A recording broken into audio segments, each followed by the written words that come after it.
چاہیے کہ آدم کو بھی جنت سے باہر آنا چاہیے، تاکہ میرے دل میں جو جلن کی آگ بجھڑ رہی ہے وہ کہیں نہ کہیں سرد پڑے۔ جانتے ہو شیطان اسی طرح جنت میں داخل ہوا، حضرت آدم کے پاس پہنچا اور کہتا ہے اے آدم دیکھو سامنے گندم کا درخت ہے، بہت اچھے پھل ہے، اسے کھاؤ، جو کھا لیتا ہے اسے ہمیشہ کی زندگی مل جاتی ہے، وہ ہمیشہ زندہ رہتا ہے۔ حضرت آدم علیہ السلام نے ارشاد فرمایا کیا تمہیں نہیں معلوم کہ خدا نے مجھے کیا حکم دیا ہے؟ خدا نے ارشاد فرمایا ہے وَلَا تَقْرَبَا هَٰذِهِ الشَّجَرَةَ، اے آدم و اے حوا سن لو، جنت میں تمہیں جو کھانا ہو کھاؤ، جہاں جانا ہو جاؤ، لیکن اس درخت کے قریب مت جانا۔ حضرت آدم نے کہا شیطان، اللہ نے کہا اس درخت کے قریب مت جانا، تم کہتے ہو کہ میں اس کا پھل کھا لوں۔ شیطان نے کہا حضرت آدم سے میں نے کب کہا ہے کہ آپ وہاں جائیے؟ اللہ نے جانے سے روکا ہے مت جائیے، میں وہاں سے خود لے کر پلا رہا ہوں، یہیں کھا لینا۔ حضرت حوا نے مشورہ دیا بات تو صحیح ہے، اللہ تعالیٰ نے کہا ہے وہاں مت جاؤ، نہیں جائیں گے، یہ خود وہاں سے لے کے آئے گا، کھانے میں کیا جا رہا ہے، اور ایسا پھل ہے کھا لیں گے ہمیشہ کی زندگی ہمیں مل جائے گی۔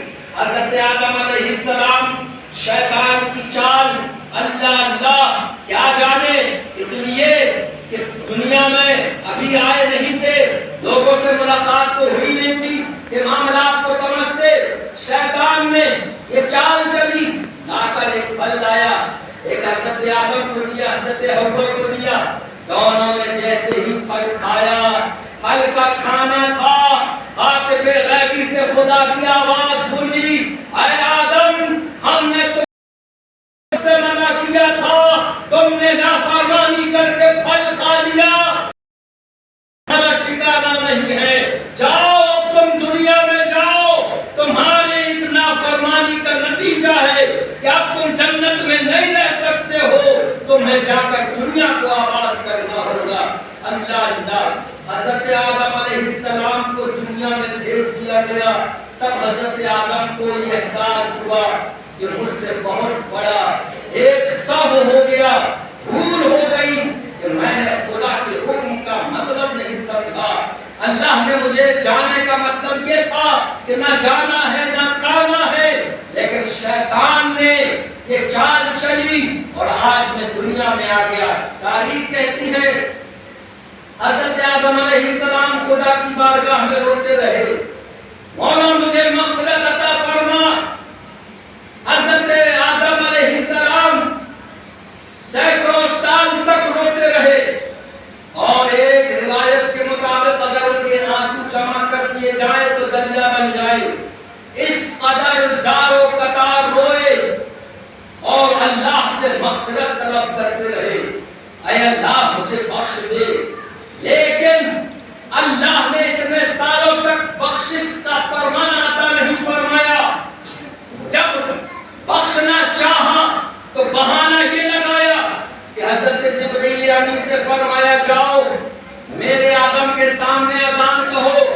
حضرت جبریل امین تشریف لائے، اذان کہی، اللہ اکبر کی صدائیں گونجی، اور جب اشہد ان محمد رسول اللہ پر پہنچے، حضرت آدم کو اچانک کچھ یاد آیا، عرض کرتے ہیں اے بارے الہ میں اتنے دنوں سے تجھ سے مغفرت طلب کر رہا ہوں مگر بخشش نہیں ملتی، اے اللہ اب میں ہاتھ اٹھا رہا ہوں مگر یہ ہاتھ تنہا نہیں ہے، اب میں بخشش صرف اپنے منہ سے نہیں مانگتا بلکہ بخشش مانگ رہا ہوں تو مصطفیٰ کے وسیلے سے۔ سبحان اللہ سبحان اللہ سبحان اللہ، اے اللہ اب تو بخش دے۔ اللہ رب العزت نے ارشاد فرمایا اے آدم یہ بتاؤ تمہیں ہمارے محبوب کا پتہ کیسے چلا، تمہیں ہمارے محبوب کا پتہ کیسے چلا؟ حضرت آدم عرض کرتے ہیں اے بارے الہ جب تم نے میرا مٹی کا پتلا پیدا کیا اور میری روح اس میں پہنچی ہے اور میری نگاہوں نے تو میں جنت میں جس جگہ دیکھتا تھا تیرے نام کے ساتھ مصطفیٰ کا نام واہ واہ واہ سبحان اللہ سبحان میں سمجھ گیا کہ ہو نہ ہو یہ تیرا کوئی عظیم بندہ ہے کہ جس کا نام تیرے نام کے ساتھ جڑا ہوا ہے. اے اللہ میں مصطفیٰ کے وسیلے سے مانگتا ہوں. مولانا نقوی علی لکھتے ہیں کہ اللہ رب العزت نے ارشاد فرمایا اے آدم تم نے مصطفیٰ کا وسیلہ دیا ہے اور تم نے صرف اپنی مغفرت مانگی ہے. اگر اس لمحے تم نے پہلی مرتبہ مانگا تھا, اگر اس لمحے تم قیامت تک کے انسانوں کی مغفرت مانگتے تو ہم اپنے حبیب کے صدقے میں سب کی مغفرت. واہ واہ سبحان اللہ سبحان اللہ بے شک. محترم نبی رحمت صلی اللہ علیہ وسلم کا کیا نام نجات والا نام ہے, مغفرت والا نام ہے. کون ہے جس نے رسول اللہ کا نام نہ لیا؟ سبحان اللہ. جانتے ہیں حضرت ابراہیم علی نبینا علیہ الصلوۃ والتسلیم اللہ اللہ جب آگ میں پہنچے ہیں, نمرود نے آگ میں ڈالا ہے, حضرت جبرائیل آئے, بولے کوئی حاجت؟ آپ نے فرمایا نہیں, کوئی حاجت نہیں ہے, اس لیے کہ میرا رب میری حاجتوں کو جانتا ہے. میرا رب جانتا ہے کہ اس وقت ابراہیم پر کیا گزر رہی ہے. نمرود نے آگ میں ڈال دیا, لیکن جیسے ہی آپ آگ میں پہنچے وہ نمرود کی جو آگ تھی گلے گلزار بن گئی. وہ آگ جو تھی اس میں پھول بن گئے. جانتے ہو مفسرین نے کیا لکھا ہے؟ کہا سنو, آگ اس لیے پھول بن گئی کہ حضرت ابراہیم کی پیشانی میں مصطفیٰ کا نور چمک رہا ہے. حضرت ابراہیم کی پیشانی میں مصطفیٰ کا نور چمک رہا تھا, اس لیے حضرت ابراہیم علیہ نبینا علیہ الصلوۃ والتسلیم وہاں نار نمرود گلزار کر دی. اور میں آخری بات عرض کروں, حضرت نوح کا قصہ سنا ہوگا. آپ نے کشتی بنائی اور اتنا خطرناک طوفان آپ کی قوم پر آیا تھا کہ پوری کی پوری قوم اس میں ڈوب گئی تھی. صرف وہی بچے تھے جو کشتی میں سوار تھے, لیکن طوفان اتنا سخت تھا کہ اس کشتی کو بھی بہا لے جاتا, پاش پاش کر دیتا, سب کچھ کر دیتا.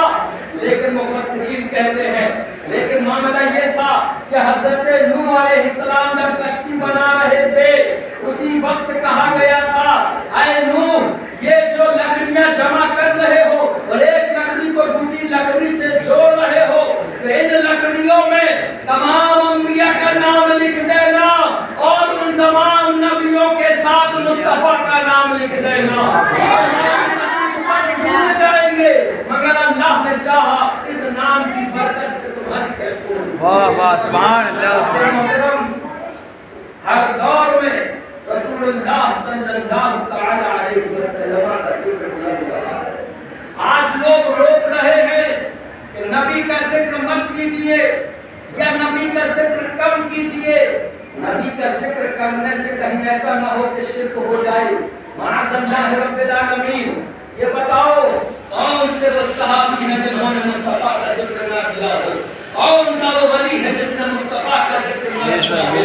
کون سا وہ قطب ہے جس نے مصطفیٰ کا ذکر نہ کیا ہو؟ حقیقت تو یہ ہے کوئی صحابی مصطفیٰ کے بغیر نہیں بن سکتا ہے, کوئی غوث مصطفیٰ کے بغیر نہیں بن سکتا ہے. ساری دنیا میں مفسرین فرماتے ہیں کہ اگر ساری نعمتیں جو مل رہی ہیں اور قیامت تک ملتی رہے گی, ساری نعمتیں اگر ملتی ہیں تو مصطفیٰ کے صدقے میں ملتی ہے, اللہ کے صدقے میں ملتی ہے. اسی لیے تو آقا علیہ السلام ارشاد فرماتے ہیں ان اللہ یعطی وانا القاسم کما قال. آقا فرماتے ہیں اللہ عطا کرتا ہے اور میں اپنے دروازے سے اسے مانگتا ہوں.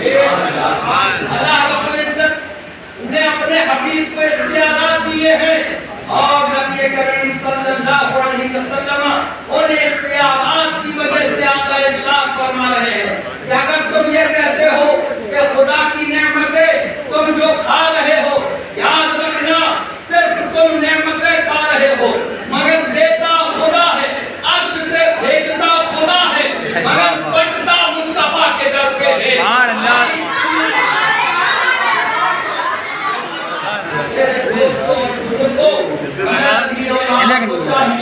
کہ ہم جتنا زیادہ ہو سکے رسول اللہ کا ذکر